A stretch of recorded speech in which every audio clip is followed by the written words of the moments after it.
Hello बच्चों, study with ideal classes में आप लोग का बहुत बहुत स्वागत है। मैं ब्रिलियंट बाबा अपने चैनल पे हूँ और आप लोग को आज आपको मेरे द्वारा क्लास मिलने वाला है लाइट।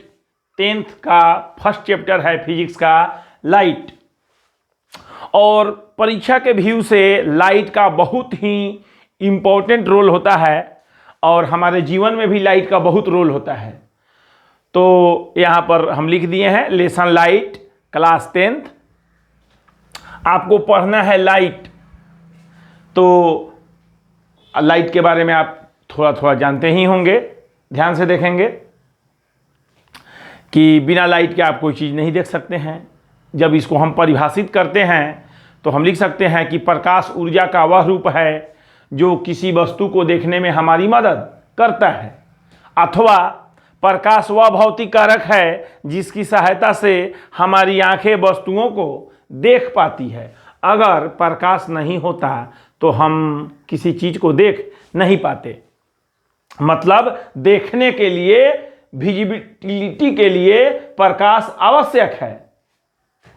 अब हमको पढ़ना है कि प्रकाश के गमन के लिए माध्यम का होना जरूरी नहीं है। जैसे ध्वनि के गमन के लिए माध्यम का होना जरूरी है। हम जब साउंड करते हैं तो आपके कान तक पहुंचता है, इसमें बीच में माध्यम होता है, वह हवा हो या ठोस माध्यम हो या द्रव माध्यम हो, पानी हो। मतलब बिना माध्यम के मेरा ध्वनि आपके कान तक नहीं पहुंचता है। लेकिन प्रकाश के गमन के लिए माध्यम की आवश्यकता नहीं होती है।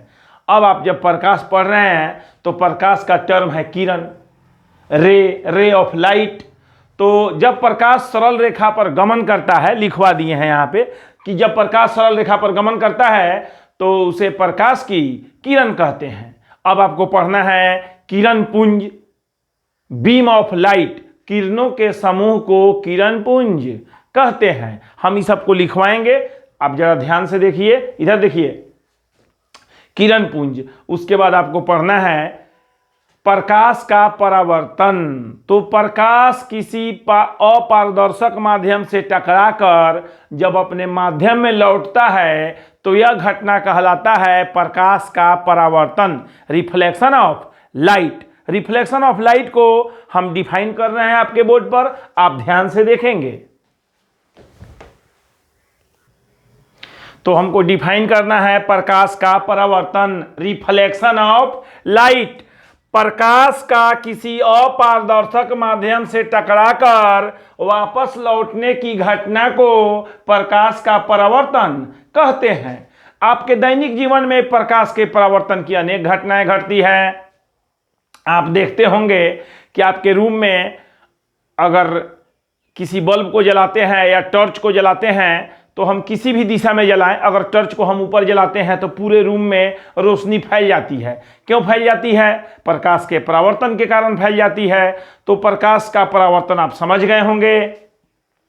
अब आपको पढ़ना है प्रकाश के परावर्तन के प्रकार। तो प्रकाश के परावर्तन दो प्रकार के होते हैं, एक नियमित परावर्तन, रेगुलर रिफ्लेक्शन, और एक है अनियमित परावर्तन, इरेगुलर रिफ्लेक्शन। नियमित परावर्तन में क्या होता है कि जब प्रकाश की किरणें चिकनी सतह पर गिरती है तो कुछ नियम को फॉलो करके, कुछ नियम का पालन करते हुए वह परावर्तित होती है। ऐसे परावर्तन को नियमित परावर्तन कहते हैं। फिगर में देखिए, यह आप किरण आ रही है, परावर्तक सतह से टकरा कर वापस लौट रही है, फिर किरण आ रही है, लौट रही है, किरण आ रही है, लौट रही है, किरण आ रही है, लौट रही है। चिकना सतह है तो जितना एंगल से आपतन कोण बना रही है उतना ही यह रिफ्लेक्शन कोण भी बना रही है। मतलब कुछ खास नियम को ही फॉलो कर रही है। तो ऐसे परावर्तन को बोलते हैं नियमित परावर्तन। अब आपको पढ़ना है अनियमित परावर्तन, इरेगुलर रिफ्लेक्शन। तो अनियमित परावर्तन में है कि जब प्रकाश की किरणें रुखे सतह पर गिरती है तो वह किसी नियम को बिना पालन किए हुए वापस लौटती है।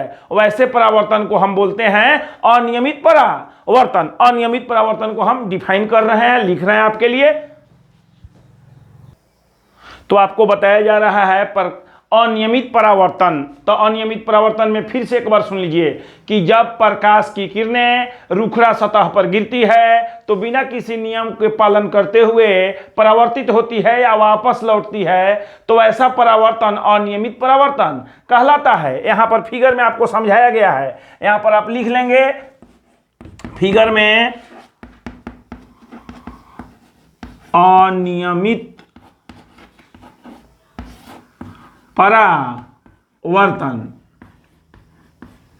यहां पर देखिए किरण आई है और इतना एंगल से चली गई, यह किरण आई तो छोटा एंगल से लौट गई, फिर यह किरण आई तब बड़ा एंगल से बड़ा कोण बनाते हुए लौट गई। मतलब यह किसी नियम को पालन नहीं कर रही है, मतलब यह अनियमित परावर्तन है। तो आप समझ गए होंगे बच्चों कि परावर्तन दो प्रकार के होते हैं, नियमित परावर्तन और अनियमित परावर्तन। अब आपको पढ़ना है परावर्तन के नियम, लॉ ऑफ रिफ्लेक्शन।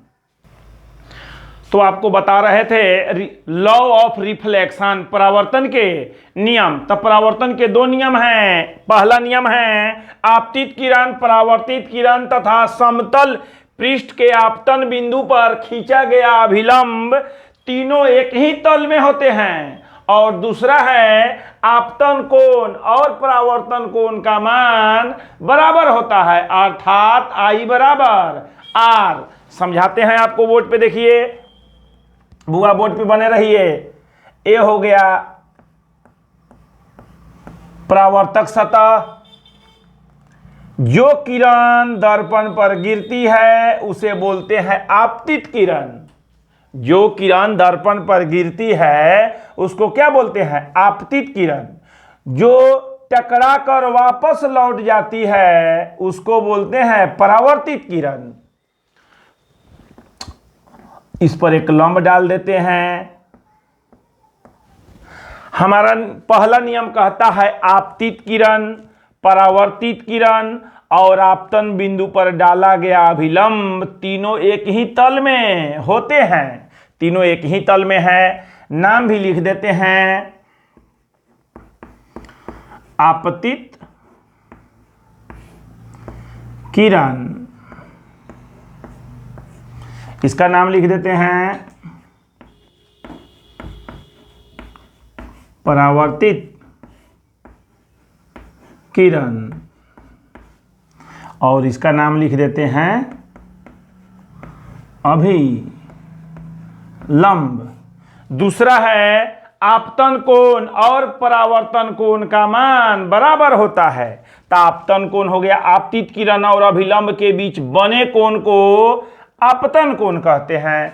परावर्तित किरण और अभिलंब के बीच बने कोण को परावर्तन कोण कहते हैं। तो ये हो गया आपका आपतन कोण, ये हो गया आपका परावर्तन कोण। तो आपतन कोण और परावर्तन कोण बराबर होते हैं। आज के फर्स्ट क्लास में, लाइट के फर्स्ट क्लास में आप लोग को मैं बताया लाइट क्या है, लाइट के गमन के लिए माध्यम की आवश्यकता है या नहीं है। फिर मैंने बताया कि प्रकाश की किरण क्या है। फिर बताया गया प्रकाश का परावर्तन, प्रकाश के परावर्तन के प्रकार और प्रकाश के परावर्तन के नियम। इसको आप अच्छा से याद कर लेंगे और नेक्स्ट वीडियो में आपको आगे का क्लास मिलेगा। इतना ही आज का क्लास रहेगा। थैंक यू बच्चों।